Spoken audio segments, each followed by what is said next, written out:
Hey guys, welcome to PM Pathshala. Guys, आज हम लेकर आए हैं विजन आईएएस की पीटी 365 की। गाइस, ये मैगजीन है पॉलिटी एंड गवर्नेंस को। गाइस देखो, कल भी मेरे पास क्वेश्चन आया, आपकी क्वेरी आई कि भाई मैम, ये वाली मैगजीन करें या मंथली मैगजीन करें। देखो, दोनों में फ़र्क है, बात समझो। ऑल्दो मटेरियल्स देखो करंट अफेयर्स का ही है, बट ध्यान से समझ लो। मंथली मैगजीन जो डाली जाती है, जो हर महीने आती है, आपको पता ही है ना। चैनल पर अगर आप नए हैं तो आप प्लेलिस्ट जाके चेक कर सकते हैं, और जो बच्चे जुड़े हुए हैं, एग्जिस्टिंग जो पूरे बच्चे हैं, मंथली मैगजीन जो आ रही है गाइस, वो तो करनी है ना। वो तो हर मंथ का रिवीजन है आपके करंट अफेयर्स का, राइट। ये जो आपकी पीटी 365 होती है, ये प्रीलिम्स ओरिएंटेड है, क्योंकि आप जानते हो 15 जून को प्रीलिम्स आने वाला है। आज 11th मई हो गई है 2024, ठीक है। एक महीने के समय में क्विक रिवीजन इसलिए चलाया जाता है, पीटी 365 इसलिए चलाई जाती है, ताकि आपको क्विकली जो फैक्ट्स रह गए हैं, कई बार हम ना अब बैठ के नहीं पूरी पूरी मैगजीन देख पा रहे हैं, तो कम से कम लास्ट के जो ये डेज हैं, इसमें आपका अप्रैल 2023 से लेके दिसंबर 2023 का पूरा मटेरियल दे रखा है। तो आप समझ रहे हो मेरी बात को। हर सब्जेक्ट का लेकर आऊंगी मैं, ताकि आपके क्विकली फैक्ट्स जो भी हैं वो रिवाइज हो जाएं। कोई आर्टिकल छूट गए थे आपके, तो वो रिवाइज हो जाएं। तो वो रिवीजन पर्पस के लिए है, ध्यान रखना। पीटी 365 पिछले साल का एक साथ हम देखने में अभी हमारे पास टाइम की कमी, क्योंकि मैं समझती हूँ हो रही होगी, और प्रीलिम जब नजदीक होता है गाइस, आपकी 10-10 घंटे की पढ़ाई होती है। तो फैक्ट्स कुछ ऐसे रह ना जाएं, कुछ ऐसे इंपॉर्टेंट आर्टिकल्स रह ना जाएं, उसके लिए क्विक रिवीजन सीरीज है ये। तो पीटी 365 अलग मामला है, ध्यान रख लो। वो प्रीलिम्स ओरिएंटेड है बिल्कुल। जो हमारी मंथली मैगजीन आती है करंट अफेयर्स की, उसमें तो प्रॉपर पूरा करंट अफेयर्स हम पढ़ते हैं। समझ रहे हो मेरी बात को। तो दोनों में चीजों में इतना अंतर समझ के चलना। दूसरा, ये क्विक रिवीजन सीरीज है हमारी पीटी 365। जैसे ही अप्रैल 2024 की मैगजीन आएगी, तो हम वो भी शुरू करेंगे। समझ रहे हो, दोनों मटेरियल्स आपको मिलेंगे। तो जो लोग भी 2024 का प्रीलिम दे रहे हैं, चाहे यूपीएससी का या स्टेट पीसीएस का भी, आपके लिए करंट अफेयर आप देख रहे हो, स्टेटमेंट वाइज क्वेश्चंस आ रहे हैं। अब आपके स्टेटमेंट्स के सारे पार्ट्स क्लियर हो जाएं, इसके लिए बहुत ज़रूरी है। इसीलिए कल आपने अगर नहीं चेक करा हो, जो बच्चे जा रहे हो इस बार प्रीलिम्स देने, या इवन मैं कहती हूँ नहीं भी जा रहे हो ना, और 2025 में भी अगर एस्पायर कर रहे हो, तो प्लीज़ आप एक बार सारे फैक्ट्स देख लो। कोई अगर कोई स्टेट पीसीएस वगैरह का एग्जाम देने भी जा रहे हो, तो उसके लिए भी आपको बहुत काम आने वाली है क्विक रिविजन सीरीज। तो हमने इसका पहला टॉपिक कर लिया था। अगर आपने नहीं देखा है, तो ऑलरेडी चैनल पर अपलोडेड है, प्लेलिस्ट उसकी बन गई है, आप जाकर ज़रूर चेक करें। ठीक है। सो अभी हम सीधा चलते हैं अपने नेक्स्ट टॉपिक की ओर। दैट इज सेकंड टॉपिक हमारा बात करेगा functioning of parliament, state legislature and local government के ऊपर ये गाइस टॉपिक है। अब देखो, इसमें ना क्या रहा, नो कॉन्फिडेंस मोशन चलाया गया था, अगर आपको याद हो। यूनियन गवर्नमेंट ने नो कॉन्फिडेंस मोशन मोशन को फेस किया monsoon session of the parliament. अभी मॉनसून सेशन देखो, अभी पूरा एक साल नहीं हुआ है उस चीज को। आपको इस बारे में जरूर पता होना चाहिए कि नॉन कॉन्फिडेंस मोशन से रिलेटेड अगर आपके पास 4 स्टेटमेंट आ रही हैं, तो आपको जरूर पता होना चाहिए कि नो कॉन्फिडेंस मोशन है क्या। तो नो कॉन्फिडेंस मोशन बेसिकली क्या है, एक लेजिस्लेटिव रेजोल्यूशन है, जो आपके लोकसभा में इंट्रोड्यूस की जाती है। ऑपोजिशन चलाता है, चैलेंज करता है गवर्नमेंट की मेजोरिटी को। और अगर नो कॉन्फिडेंस मोशन पास हो जाता है, government will have to resign. जो भी रूलिंग गवर्नमेंट है, रूलिंग पार्टी है, उसको बिल्कुल रिजाइन करना पड़ेगा। और याद रखो, मोशन ऑफ नो कॉन्फिडेंस खाली लोकसभा में ही मूव किया जाता है, क्योंकि आपको पता होगा राज्यसभा एक परमानेंट हाउस होता है। फिर इससे रिलेटेड आपको ये भी पता होने चाहिए कि आर्टिकल्स कौन से हैं। तो याद रखो, कॉन्स्टिट्यूशनल आर्टिकल्स क्या है। आर्टिकल 75 का थर्ड क्लॉज है, जो ये कहता है कि council of ministers collectively responsible है लोकसभा के लिए। सिमिलरली स्टेट लेवल पर आर्टिकल है 164 का सेकंड क्लॉज, जो कहता है council of ministers collectively responsible है स्टेट लेजिस्लेटिव असेंबली के। तो अगर प्राइम मिनिस्टर रिजाइन करेगा या सीएम रिजाइन करेगा, तो होल कैबिनेट या होल काउंसिल ऑफ मिनिस्टर्स को रिजाइन करना पड़ेगा। कह रहा है ऐसे ही पार्लियामेंट के रूल ऑफ प्रोसीजर्स में conduct of business Lok Sabha 198 rule है, वो भी यही कहता है मोशन ऑफ नो कॉन्फिडेंस के बारे में। और याद रखो, मोशन ऑफ नो कॉन्फिडेंस के लिए कोई सेट ग्राउंड नहीं चाहिए होता। Unless leave is granted by the house, की मूव करो मोशन, और स्पीच कोई परमिटेड वगैरह नहीं कर लेनी पड़ती। रिपीट मोशन अगर आया है, तो after no confidence motion has been discuss and negated by the house, another no confidence motion same session में मूव आप नहीं करा सकते हो। अब ये जुड़ी स्टेटमेंट्स आपके लिए कितनी इंपॉर्टेंट है। अब बात को समझो मेरी, मैं आपको क्यों करा रही हूँ रिवीजन सीरीज। क्योंकि अब आपके लिए इतना ज्यादा जरूरी हो चुका है कि अगर नो कॉन्फिडेंस मोशन पेपर में आए, और उससे जुड़ी 4 स्टेटमेंट आए, तो गाइस एक भी स्टेटमेंट ऐसा ना हो कि आपको नहीं आती है, क्योंकि एलिमिनेशन वाला मामला मत खत्म हो चुका है अब। You have to be very sure about the statements. That is why this is all program we are running. तो यूजुअल प्रोसेस क्या होता है नो कॉन्फिडेंस मोशन का? पहले हाउस एक्सप्रेस करता है कि भाई कॉन्फिडेंस उसका वो चाहता है जानना काउंसिल ऑफ मिनिस्टर्स का। फिर स्पीकर एग्जामिन करता है कि नो कॉन्फिडेंस मोशन को ऑर्डर में लाया जाए, क्या करा जाए। फिर मेंबर जो टेबल करते हैं, कुछ क्वेश्चंस रखते हैं कि भाई इसीलिए हम चाहते हैं कि नो, हमें मेजोरिटी पे इनकी शक है और ये हमें इनसे कुछ सवाल है। तो speaker then calls upon members जो कि फेवर में होते हैं, फिर ग्रांट की जाते हैं। फिर 50% मेंबर ज्यादा हो तभी ग्रांट किया जाता है। फिर मोशन में आपका क्वेश्चंस रखे जाते हैं, डिस्कशन करे जाते हैं within 10 days from the date of the grant of the leave. तो ये सारा प्रोसेस है नो कॉन्फिडेंस मोशन का, इस तरह से नो कॉन्फिडेंस मोशन चलता है, समझे। Directly come to the next topic, that is parliamentary privileges of lawmakers. यानी यहाँ पर क्या, देखो आपका पॉलिटी गवर्नेंस पूरा तैयार हो जाएगा, समझ रहे हो। बाकी तो मैगजीन्स में आ ही रखा है, लेकिन कितना आराम से काम करोगे। देखो आपको याद होगा सुप्रीम कोर्ट ने 7 जज की बेंच बुलाई, सीजीआई भी बैठे थे वहां पर, हेड कर रहे थे, और कह रहे रिकंसिडर करने को बोला 1998 की जजमेंट को, पीवी नरसिम्हा राव। अब मुझे बताओ, जब तुम्हें 1998 की जजमेंट ही नहीं पता होगी तो तुम कैसे करोगे। इसीलिए मैं कर रही हूँ। तो पीवी नरसिम्हा राव के केस में बोला गया था भाई कि 1993 में जो झारखंड मुक्ति मोर्चा ब्राइबरी केस था उसके ऊपर ये लगा था। उसमें बोला गया था कि जो लीगल इम्यूनिटी होती है लेजिस्लेचर्स को, जो ग्रांट की जाती है क्रिमिनल प्रोसिक्यूशन ब्राइबरी चार्जेस पर, उसके रिलेटेड ये लीगल इम्यूनिटी पर ग्रांट की गई थी, आर्टिकल 105 का सेकंड क्लॉज और 194 का सेकंड क्लॉज। अब समझना है, ध्यान से समझना, ये लीगल इम्यूनिटी या पावर आपका पार्लियामेंट्री प्रिविलेजेस होती क्या है। देखो पार्लियामेंट प्रिविलेजेस का मतलब है कि एक लीगल इम्यूनिटी दी जा रही है जहां पर लेजिस्लेचर को सिविल और क्रिमिनल लाइबिलिटी से बचाया जाता है। सर्टन उसके जो भी लेजिस्लेटिव ड्यूटीज के समय उसकी कोई ऐसी स्टेटमेंट निकल गई या पार्लियामेंट में कुछ वो ऐसा बोल रहा है, तो उसको उस तरह की प्रिविलेज दी जाती है, ठीक है। अगर कोई इंडिविजुअल, कोई अथॉरिटी पार्लियामेंट्री प्रिविलेजेस का गलत इस्तेमाल करे, कोई मेंबर ऑफ पार्लियामेंट, कोई मेंबर ऑफ लेजिस्लेटिव असेंबली, अगर एमएलए एमपी उसका गलत इस्तेमाल करा, पकड़ा गया, तो उसको ब्रीच ऑफ प्रिविलेज बोलते हैं। तो parliament till now has not made any special law, इसके अलावा कोई बनाया नहीं था। पार्लियामेंट के पास सोल अथॉरिटी है कि वो असर्टन करे कि ब्रीच ऑफ कंटेम्प्ट कहाँ हुआ है। तो मेंबर ऑफ हाउस उस पर पूछ सकते हैं क्वेश्चन, है ना, चेयरमैन से। फिर प्रिविलेजेस आपकी 5 सोर्सेस से निकल कर आती हैं। कह रहा देखो जी, कॉन्स्टिट्यूशनल प्रोविजन में आर्टिकल 105 है जो पार्लियामेंट्स में मेंबर्स और कमिटीज को पावर एंड प्रिविलेज देता है, आर्टिकल 105। अब आर्टिकल्स पे क्वेश्चन क्यों ना पूछे आपसे UPSC, article was there in the news. फिर आर्टिकल 194 जिसमें कि पावर, प्रिविलेजेस एंड इम्यूनिटी दी जाती है स्टेट लेजिस्लेटिव मेंबर्स को।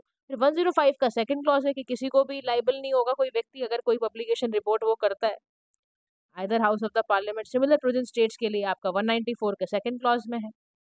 फिर हमारे यहाँ पार्लियामेंट्री प्रिविलेजेस के लिए freedom of speech in parliament है, आर्टिकल 105 का सेकंड क्लॉज यही कहता है कि कोई भी प्रोसीडिंग अगर आप कर रहे हो तो वो आप पूरा फ्रीली तरीके से आप बोल सकते हो, फ्रीडम है आपका, subject to provision of the constitution, article 121 district member discussing जजेस। हाँ, एक बात ध्यान रखना, अब पेपर में आ जाए क्वेश्चन कि क्या जज के कंडक्ट को डिस्कस किया जा सकता है पार्लियामेंट में, तो याद रखना बिल्कुल नहीं होता। तो याद रखना, this freedom is subject to provision of the constitution where article 121 suggest, ये आर्टिकल 121 में लिखा हुआ है कि आप किसी जज के कंडक्ट को नहीं डिस्कस कर सकते, and to the rule of the parliament under article 118। फिर आर्टिकल 122 भी क्या कह रहा है कि कोर्ट को रिस्ट्रिक्ट करता है कि कोई पार्लियामेंट वैलिडिटी प्रोसीडिंग वगैरह नहीं करनी है, कोई इरेगुलरिटी के ऊपर आपने चला दी, कोई कंडक्ट लगा दी, इंक्वायरी लगा दी, नहीं कर सकते। सेपरेशन ऑफ पावर का बड़ा सुंदर एग्जाम्पल है ये, मैं आपको बता दूं, दोनों किसी के काम में इंटरफेरेंस नहीं दिखाएंगे, बात समझ रहे हो। अब ऐसे कह रहा है कि यहाँ पर देखो आप, पार्लियामेंट्री प्रिविलेज देने से क्या होता है, क्यों दी जाती है, देखो ये भी जरूरी है ना, ताकि लेजिस्लेचर की अथॉरिटी और डिग्निटी बनी रहे, वो आराम से इंडिपेंडेंटली काम कर पाए, अटेंडेंस उसकी इंश्योर रहे पार्लियामेंट्री सेशन में, और फ्रीडम ऑफ एक्सप्रेशन रहेगा, तो फिर वो अल्टीमेटली विदाउट फियर अपनी बात को रख तो पाएगा। हो सकता है वो पब्लिक ऑर्डर के लिए या पब्लिक की पॉलिसी के लिए जरूरी हो, बात समझ रहे हो, इसलिए दी जाती है। प्रिविलेज कमेटी भी होती है, पार्लियामेंट्री स्टैंडिंग कमेटी में बैठती है, इसमें 15 मेंबर लोकसभा के होते हैं, 10 मेंबर राज्यसभा के होते हैं, nominated by the speaker chairman. In case of Rajya Sabha speaker chairman होता है और स्पीकर लोकसभा के लिए होता है। इनका की फंक्शन है कि अगर कोई ब्रीच हुई है प्रिविलेज में तो उसको देखना, इन्वेस्टिगेट करना, समझ रहे हो। अब law made by parliament, freedom from arrest, code of civil procedure जो सीपीसी अगर आपने सुना हो, तो इसमें 1908 में ही बोला गया किसी भी सिविल केस में फ्रीडम है अरेस्ट की in case 40 days before and after the judgement of the house. However MP does not enjoy any such immunity in criminal cases. कह रहा है सिविल कोर्ट में तो चलो मान लेंगे कि फ्रीडम ऑफ अरेस्ट है 40 दिन का बिफोर एंड आफ्टर एडजमेंट, लेकिन क्रिमिनल केस में नहीं छोड़ा जाएगा। फिर rules of both the houses पर प्रिविलेजेस के बारे में सारा कुछ लिखा हुआ है, मेंशन करा हुआ है। राइट टू एक्सक्लूड स्ट्रेंजर्स भी हैं, हाउसेस के पास पार होती है, वो स्ट्रेंजर्स को हटा सकते हैं पार्लियामेंट के प्रोसीडिंग्स वगैरह से। और फ्री एंड फेयर डिस्कशंस के लिए ज़रूरी भी है। फिर कंटेम्प्ट होता है एक हाउस का। कंटेम्प्ट का मतलब क्या? कंटेम्प्ट और ये दोनों शब्दों में आपका अंतर पूछा जा सकता है कि कंटेम्प्ट ऑफ कोर्ट और ब्रीच ऑफ प्रिविलेज एक ही चीज़ है? नहीं भाई, एक चीज़ नहीं होती है। ये एक तरह का एक्ट है, ओमिशन है, जो ऑब्स्ट्रक्ट करता है हाउस ऑफ पार्लियामेंट के फंक्शंस को। और पार्लियामेंट की सोल अथॉरिटी है कि वो ब्रीच और उस पर चेक करे, कंटेम्प्ट ऑफ हाउस चेक करे। हाउस कैन कमिट, यहाँ पे ध्यान से सुनना क्या बोला जा रहा है आपसे। यहाँ पर बोला जा रहा है अल्टीमेटली कि ये इस बहुत ज़्यादा ज़रूरी है इस तरह से कर पाना। राइट, सो मैं एक बार आपको बताना चाहूंगी, in case of an MP is found guilty, is can suspend from the house of the face of exclusion. Right, so now let's come to the next part, that is expulsion of lawmakers के बारे में हम check करते हैं यहाँ पर। अब देखो ये क्या है, यहाँ तक होपफुली आपको गए सारी बातें समझ में आई होंगी कि ये न्यूज़ में बेसिकली यहाँ पर ये सारी चीज़ें क्यों रही। देखो लोकसभा ने ना मेंबर्स को एक्सपेल करा, वन ऑफ इट्स मेंबर, क्योंकि वो उन पे ऊपर एक्यूज लगा हुआ था कि वो गिफ्ट्स एंड इलीगल ग्रेटिफिकेशन करते हैं। ठीक है, और based on ethics code committee की रिपोर्ट से पता चला ये बात, है ना? बात समझ रहे हो मेरी? तो एथिक्स की कोड ऑफ कमेटी की रिपोर्ट से पता चला। अब एथिक्स कमेटी लोकसभा की क्या होती है? अब देखो क्वेश्चन तो आपसे यहाँ पर क्यों ना पूछे हुआ एथिक्स कमेटी के बारे में। एथिक्स कमेटी में याद रखना 15 मेंबर से ज़्यादा नहीं होना चाहिए, नॉमिनेटेड बाय द स्पीकर, और वो ऑफिस को होल्ड करता है for a term not exceeding 1 year. 1 साल से ज़्यादा का टेन्योर नहीं होगा। इन मेंबर्स का काम होता है कि कोई अगर कंप्लेंट आई है किसी मेंबर के अनएथिकल कंडक्ट को लेके, तो वो स्पीकर पे रेफर किया जाए, रिकमेंडेशन दी जाए और फिर सजेस्ट करके बताया जाए। ऐसा पहला एथिक्स कमेटी लोकसभा का याद रखना 2000 में बैठा था, 1997 में राज्यसभा में बैठा था। तो एथिक्स कमेटी ने रिपोर्ट रखी और एक्सपोल करने को बोला भाई लॉ मेकर्स को। तो कॉन्स्टिट्यूशनली लीगली इसका क्या बैकग्राउंड है? तो कॉन्स्टिट्यूशनली अगर कोई एमपी प्रिविलेज ब्रीच करता हुआ पाया गया या कंटेम्प्ट ऑफ हाउस करता हुआ पाया गया, तो उसको भाई एक्सपेल करा जाएगा। सिंपल मेजोरिटी की जरूरत होगी एक्सपेल करने के लिए। Further involvement ethics committee is not always necessary, जरूरी नहीं होता हर बारी। फिर लीगल बेसिस क्या है कि देखो जी, ऑर्डर एंड प्रोसीडिंग्स को मेंटेन रखने के लिए प्रिसाइडिंग ऑफिसर जो हाउस का होता है, यानी कि स्पीकर और राज्यसभा के केस में चेयरमैन, उसके पास पूरी पावर है कि वो विड्रॉ कर दे हाउस से, हटा दे। और एक्सट्रीम मिसकंडक्ट अगर आप करते पाए गए तो फिर आपको मेंबरशिप के लिए भी आपको अनफिट पाया जाएगा, फिर तो आपको बिल्कुल अब हटा दिया जाएगा। ऐसे ही रूल्स एंड प्रोसीजर्स के बारे में यहाँ पर दे रखा है। एलएस के केस में, लोकसभा के केस में रूल 373 है, जिसमें कि बताया गया है प्रिसाइडिंग ऑफिसर्स को एम्पावर किया गया है during the reminder of the day sitting withdraw कैसे करना है, इसके बारे में यहाँ पर दे रखा है। नाउ लेट्स डायरेक्टली कम कि आर्टिकल कौन सा है इसके रिलेटेड। आर्टिकल 122 याद रखना, पार्लियामेंट्री प्रोसीडिंग्स के लिए है। मैंने आपको अभी बताया था कि can not be question by judiciary, नहीं पूछ सकती। है ना, राजा रामपाल केस था 2007 का, जहाँ पे कोर्ट ने ये बोला, एक्सपेल करा राजा रामपाल को, but noted that proceeding tainted by substantial illegality are open to judicial scrutiny. ये भी जरूरी है, जो प्रोसीडिंग्स में इलीगैलिटी आई है वो वाली प्रोसीडिंग तो जाएगी। याद रखना आर्टिकल 122 ये जरूर कहता है कि पार्लियामेंट्री प्रोसीडिंग्स को जुडिशरी क्वेश्चन नहीं कर सकती, लेकिन 2007 में राजा रामपाल के केस में कोर्ट ने जब एक्सपेल करा, बट यहाँ पर जो प्रोसीडिंग्स में कुछ इलीगैलिटी नजर आई, तो जुडिशियल स्क्रूटनी के लिए ओपन है वो। फिर एक्सपेल और डिस्क्वालिफिकेशन सेम नहीं होता। अब इस पर भी मान लो क्वेश्चन आ ही जाए कि एक्सपेल और डिस्क्वालिफिकेशन क्या एक बात है? नहीं जी, डिस्क्वालिफिकेशन में तो member of parliament election contest ही नहीं कर सकता, जबकि अगर एक्सपेल किया गया है, एक्सपल्जन में कर सकता है इलेक्शंस कॉन्टेस्ट। और डिस्क्वालिफिकेशन लॉ मेकर्स का कहाँ लिखा हुआ है? Representation of people act 1951 under section 8 का 4 क्लॉज साफ कहता है कि लॉ मेकर को डिस्क्वालिफाइड करा जाएगा for the period of imprisonment, जब वो 6 साल के लिए, फर्दर 6 ईयर्स के लिए, या 2 साल, या जो भी उसके टेन्योर सेंटेंस किया गया है।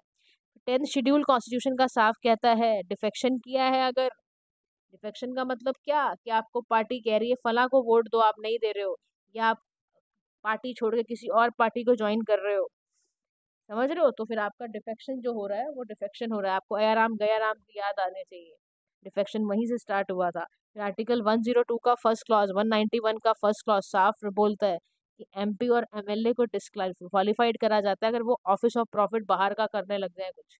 एमपी बन के आप ऑफिस ऑफ प्रॉफिट का बिजनेस कोई चला रहे हो, अनसाउंड माइंड के हो गए हो, वैलिड सिटीजनशिप नहीं रही, तो आप गए काम से। तो आर्टिकल 102 का फर्स्ट क्लॉज और आर्टिकल 191 आर्टिकल्स का प्लीज गाइस एक जगह पे चार्ट बना लो और उसको अपने वॉल पे पेस्ट कर दो। रोज खाते पीते देख जहां पे जा रहे हो उसको देखते जाओ, ताकि आपको याद रहे कि इस किस कॉन्टेक्स्ट में याद कराया था मैम ने। Next topic is about anti defection law. किसके एंड डिसमिस किया गया था, कह रहा महाराष्ट्र के स्पीकर्स ने सभी पिटिशंस को डिसमिस किया था जब एमएलए का disqualification under anti defection law में बात आई थी। एंटी डिफेक्शन लॉ कब आया, 10th शेड्यूल द्वारा आया था 52nd अमेंडमेंट एक्ट 1985 के तहत। कोई भी क्वेश्चन अगर डिस्क्वालिफिकेशन में राइज किया जाता है आउट ऑफ डिफेक्शन तो प्रिसाइडिंग ऑफिसर को दिया जाता है। डिस्क्वालिफिकेशन कब होगी, अगर कोई मेंबर है वॉलंटरी पार्टी को छोड़ देना चाहता है, अपनी वोट अगर वो पार्टी के अगेंस्ट करता है, पॉलिटिकल पार्टी के, ये सब चीजें हैं, या इंडिपेंडेंट पार्टी बना लेता है अपनी, या नॉमिनेटेड मेंबर बिकम डिस्क्वालिफाइड कब, अगर कोई पॉलिटिकल पार्टी की एक्सपायरी हो गई है 6 month from the date on which he takes a seat. इन सभी केसेस में मेंबर ऑफ पार्लियामेंट एमएलए को डिस्क्वालीफाई माना जाता है। अब एक एक्सेप्शन भी समझो, कह रहा लॉ अलाउ करता है पॉलिटिकल पार्टी को कि वो मर्ज हो सकती है दूसरी पार्टी में, 2/3 लेजिस्लेचर का फेवर चाहिए हो जाओ आप, कोई दिक्कत नहीं, इसमें कोई डिफेक्शन नहीं होगा। अगर राज्यसभा इलेक्ट करती है speaker of Lok Sabha, deputy speaker, ये सारे के सारे, and then the could resign from his party, rejoin करता है, तब भी नहीं माना जाएगा। तो प्रेजेंटली लॉ ने कोई टाइम लिमिट नहीं रखी है within which presiding officer have to decide anti defection case. Judicial pronouncement 10th schedule से क्या ही कह रहा है, क्यों होलोन वर्सेस जजीलू का केस था 1992 में, जो साफ सुप्रीम कोर्ट ने कहा जो स्पीकर का डिसीजन आता है एंटी डिफेक्शन लॉ के तहत वो जुडिशियल रिव्यू का पार्ट रहेगा। अब आपसे सोचो डायरेक्टली पूछ ले वो कि किहोतो होलोहान के केस में क्या सुप्रीम कोर्ट की वर्डिक्ट थी। कितना फैंसी क्वेश्चन है गाइस, पर अगर आपको पता है तो आपके मार्क्स है वहां, सोचो मार्क्स को सोचा करो कैसे निकालोगे आप, क्योंकि prelims is all about that guys. एक एक क्वेश्चन आपके लिए इंपॉर्टेंट है वहां पर, समझ रहे हो बात को। 100 क्वेश्चन में से अगर आप 50 अच्छे कराओ ना, आप सेटिस्फाइड रहोगे, क्योंकि जिस तरह का पेपर का लेवल आ रहा है। फिर केशव मेघाचंद्रन सिंह केस 2020 का केस था, साफ सुप्रीम कोर्ट ने रूल करा डिस्क्वालिफिकेशन जो भी होगी वो within a period of 3 months from the date of their filing, बिल्कुल उसको डिसाइड करना है, ठीक है, ये ध्यान रखना। Now let's come to the whip. आपको पता है विप जरूर पता होना चाहिए। रूल 2 एंटी डिफेक्शन लॉ में विप एक दे रखा है कि अगर आप क्या कर रहे हो, रिटर्न ऑर्डर पार्टी मेंबर्स का फॉलो करने को मना कर रहे हो, जी मैं नहीं कर रहा, या आप designated official of the party में उसकी डायरेक्शंस को ही नहीं मान रहे हो, तो मतलब आप खिलाफत कर रहे हो पार्टी में, पार्टी बैठे हुए, तो विप लग जाएगा। Now let's come to the next topic, that is ordinance making power of president and governor.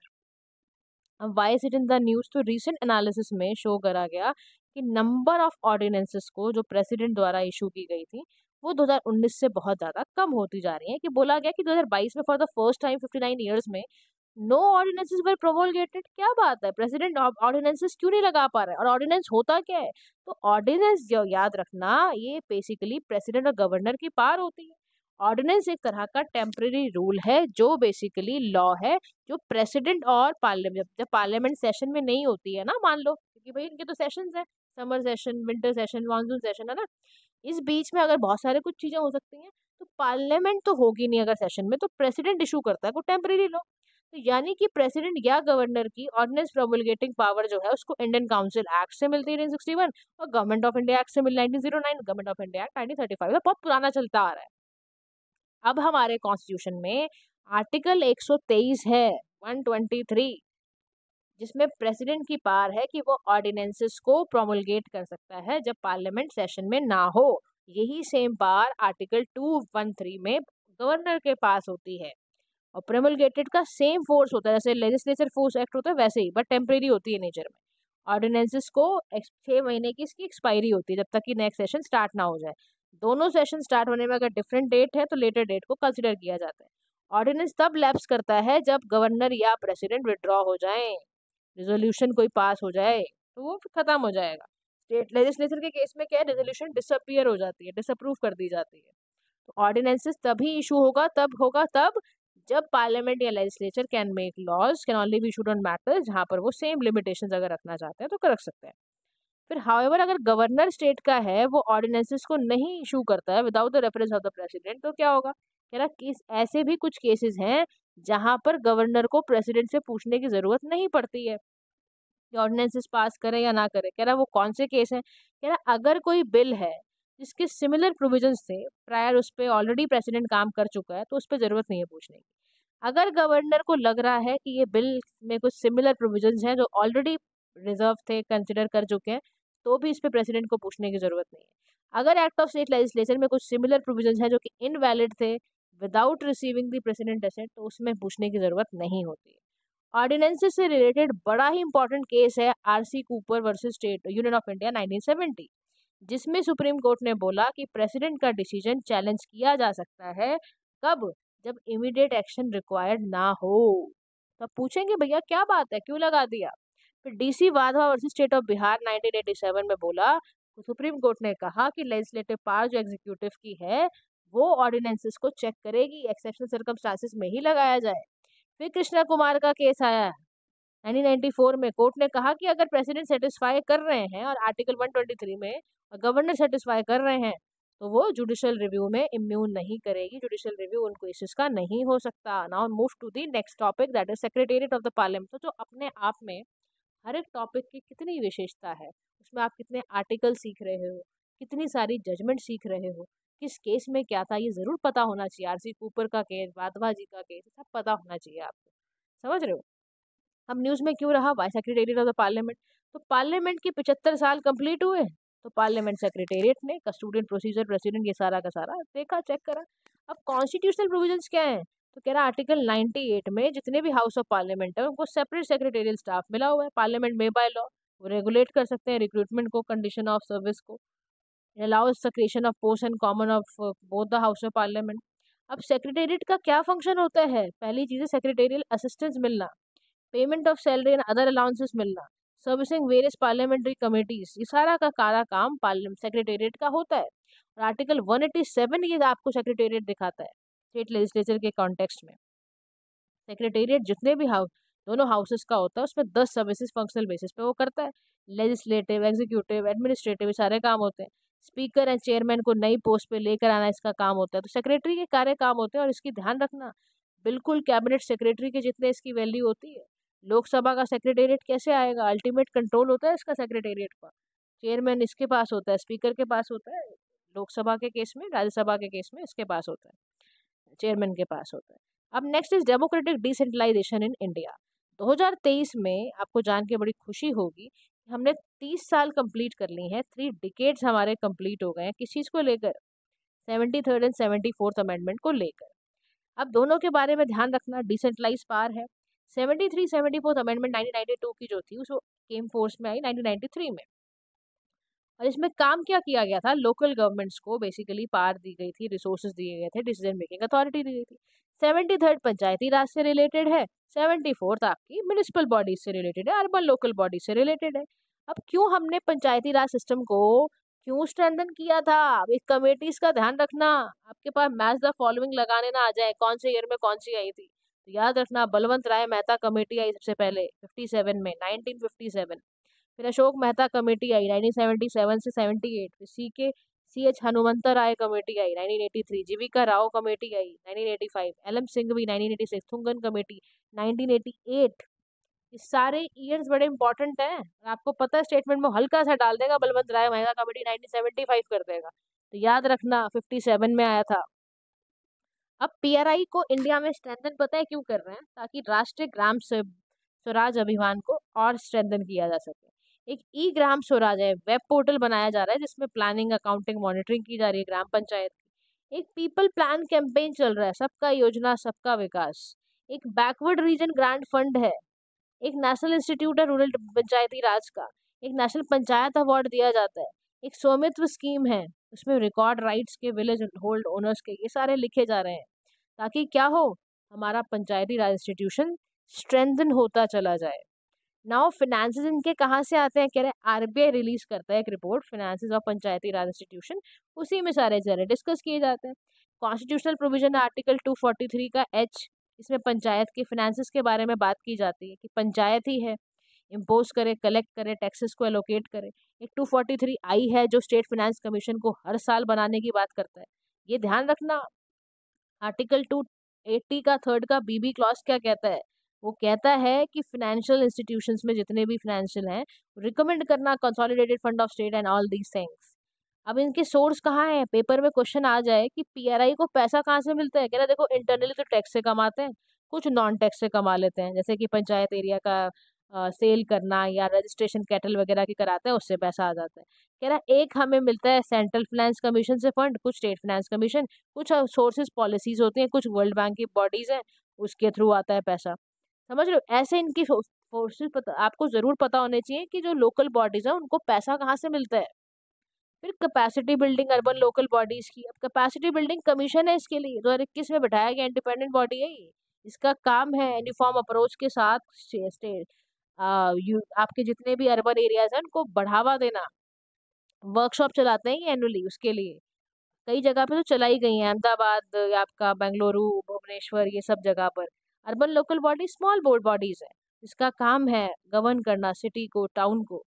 तो कॉन्स्टिट्यूशनली अमेंडमेंट पे इस पे काम होता है। तो देखो 3 तरह की लोकल बॉडीज है, nagar panchayat, municipal council smaller areas के लिए, लार्ज जहाँ अर्बन एरिया होता है वहाँ पे म्युनिसिपल कॉर्पोरेशन होती है, एमसी से दिल्ली विल्ली के अंदर आपका एमसीडी चलती है। इसके लिए भी ध्यान रखो, देखो म्युनिसिपल बॉन्ड ध्यान रखना, फाइनेंशियल इंस्ट्रूमेंट है, इससे फंड रेज करती है म्युनिसिपल बॉडी। ठीक है। Next is PESA act, PESA act तो छोड़ ही नहीं सकते आप, panchayat extension to schedule areas 1996। PESA act में क्या हुआ, झारखंड ने इसके लिए ना कुछ रूल्स को निकाला था। तो फिर कैसे होगा, मैंने आपको याद होगा कम्युनिटी सेक्शन पे एक दिलीप सिंह भुरिया कमेटी से रिलेटेड एक क्वेश्चन दिया था, तो बच्चों के बड़े कमेंट आए थे मैम इसमें क्या होगा। तो इसमें मैं क्या होगा बता देती हूँ, ये बेसिकली पीसा एक्ट 1996 को ही रिकमेंड करता है। ये बेसिकली क्या है, देखो पीसा एक्ट है क्या, नाम से समझो पहले तो। नाम से ये समझो कि देखो ये जो पीसा एक्ट है, इसके अंदर बेसिकली आप पता है क्या कर रहे हो, स्टेट लेजिस्लेचर्स को आप एम्पावर करते हो कि वो ना कुछ सेक्टर्स में रूल्स बनाए और उसके रिगार्डिंग काम करे, मैंडेटरी कंसल्टेशन करे, लोकल बॉर्डर बॉडीज को मैनेज करे, कंट्रोल इंस्टीट्यूशंस को करे, रेगुलेट करे, और कंजम्पशन जितनी भी लिकर विकर है उसको मैनेज करे भाई, रीसेटल करे। तो 10 स्टेट्स में तो ये चला, लाइक आंध्र प्रदेश छत्तीसगढ़ वगैरह में चलता है, और एक्सेप्ट 8 स्टेट्स कुछ ऐसे भी हैं जहाँ पर पीसा में कुछ चेंजेस वगैरह किए गए। मिनिस्ट्री ऑफ पंचायती राज इससे रिलेटेड काम करती है, याद रखना। ये पेपर में क्वेश्चन मैंने डाला भी था क्वेश्चन के अंदर कि पीसा act is called a constitution with in the constitution, क्योंकि इसके अंदर जो मामला है ना गाइस वो बड़ा साफ है, panchayat extension to the schedule areas. ये काम ही इसलिए कर रहा है क्योंकि ये 19th art of the constitution में आता है, आर्टिकल 244 में। स्टेट लेजिस्लेचर को फ्रेम करने के लिए कहता है कि भाई कुछ तो रूल एंड रेगुलेशंस बनाओ। तो कस्टमरी लॉज बनाना, ग्राम सभा के लिए काम करना, 5th शेड्यूल पे काम करना, तो कॉन्स्टिट्यूशन ऑफ द कॉन्स्टिट्यूशन है ये। आर्टिकल 244 का फर्स्ट क्लॉज है जैसे कि, तो उसमें कॉन्स्टिट्यूशनल प्रोविजन क्या है कि आपका एडमिनिस्ट्रेशन है शेड्यूल एरिया शेड्यूल ट्राइब्स का, तो पहले ही बाउंड्रीज क्रिएट कर दी गई हैं। तो मतलब ये आप समझ लो कि बहुत ही इसमें ना कॉन्स्टिट्यूशनल मैंडेट्स डाली गई है पीसा एक्ट के तहत। Now it's talk about other important news, तो पैनल ऑफ वाइस चेयरपर्सन, ध्यान रखना वुमेन का पैनल बनाया जा रहा है, राइट। उसके बाद पार्लियामेंट्री सेशंस, आपको पता ही एक स्पेशल सेशन होता है। तो ध्यान रखना एक बात का, कॉन्स्टिट्यूशन ऑफ इंडिया ने कोई स्पेशल सेशन जैसा नाम नहीं रखा है। Term sometime refer to session government, जो कि स्पेसिफिक ओकेजन्स में बुलाई जाए। कह रहा इससे रिलेटेड आर्टिकल बोलो, कह रहा आर्टिकल 85 में पार्लियामेंट आपको पता है साल में should meet at least twice a year, gap 2 sessions का 6 महीने से ज़्यादा का नहीं होना चाहिए, पता है ना आपको ये बात। बाय कन्वेंशन पार्लियामेंट को 3 बार मिलना पड़ता है क्योंकि बीच में मानसून सेशन भी आ जाता है। लेकिन ध्यान रखना, this provision does not prevent the summoning of parliament more often, and extra sessions कभी लेने पड़ जाते हैं अगर, तो उसको स्पेशल सेशन बोल दिया जाता है। इम्यूनिटी प्रेसिडेंट की क्या होती है, तो आपको सुप्रीम कोर्ट ने बताया कि इम्यूनिटी वो क्लेम नहीं कर सकता, लेकिन आर्टिकल 299 में बोला हुआ है power to break the statutory law ये होती है। Article 361 discretionary power, basically power and president और गवर्नर की, वो इम्यून करती है फ्रॉम द कोर्ट स्क्रूटनी वगैरह से बचाती है उनको। इसके बाद एडजर्नमेंट मोशन एक याद रखना, एडजर्नमेंट मोशन का मतलब ध्यान रखो कि लोकसभा में पास होता है, डेफिनेट कोई ऐसा मैटर आ गया जो अर्जेंट पब्लिक इंपॉर्टेंस का हो, 50 मेंबर्स का सपोर्ट चाहिए होता है। गवर्नमेंट के अगर कुछ ऐसा सेंसर अगेंस्ट द गवर्नमेंट या है, Rajya Sabha is not permitted to make use of this device. ध्यान रखना, राज्यसभा नहीं यूज कर सकती है जनरल मोशन का। डिस्कशन जो जनरल मोशन का होता है should last for not less than 2 hours. 30 minute से लेकर 2 घंटे का ये सेशन होता है, उसी में बात कर ली जाती है। ठीक है, इसके अलावा सरपंच पति है एक, ये भी ध्यान रखो। एक इसमें बेसिकली पता है क्या है, सरपंच पति या प्रधान पति बेसिकली, इसमें basically refer to husband act as a proxy for elected women. बात समझ रहे हो कि सरपंच तो वुमेन है, लेकिन उसके बिहाफ पर अगर उसका हस्बैंड जाता है तो सरपंच पति कह देते हैं। ठीक है जी, तो ये कोई बहुत बड़ा वो नहीं था। अच्छा, एक चीज ध्यान रखना, quota to backward classes in urban local bodies. Haryana cabinet ने स्टेट बैकवर्ड क्लास कमीशन में रिपोर्ट दी। आर्टिकल 243 का टिक्स टी का 6 क्लॉज था, जिसमें लिखा था कि कोई बार नहीं है, स्टेट लेजिस्लेचर जितना मर्जी अपने हिसाब से रिजर्वेशन दे। ट्रिपल टेस्ट कराया गया, लेकिन ओबीसीज का लोकल बॉडीज, कृष्ण कुमार की Krishnamurthy V versus union of India का केस था। इन्होंने डेडिकेटेड मिशन कमीशन को बोला कि इंपीरियल इंक्वायरी करो आप, लोकल बॉडीज में कितनी बैकवर्डनेस है, इसका क्या इम्पैक्ट पड़ता है। फिर स्पेसिफाई करते हुए बोला गया कि इंश्योर करना है, यही बात मैं आपको बताना चाह रही थी, कि SC ST OBC को मिलके 50% तो टोटल सीट तो इनको मिले कम से कम। समझ रहे हो मेरी बात को? तो ये ध्यान रखना, हरियाणा कैबिनेट में ये बात उठी थी। तो this is all about this topic guys, polity governance का नेक्स्ट टॉपिक नेक्स्ट वीडियो में करेंगे। क्विक रिवीजन सीरीज में बड़े ही क्विकली रिवाइज करते जाओ आप। ठीक है, thank you so much for listening, do like share and subscribe to PM Pathshala. Have a nice day to all.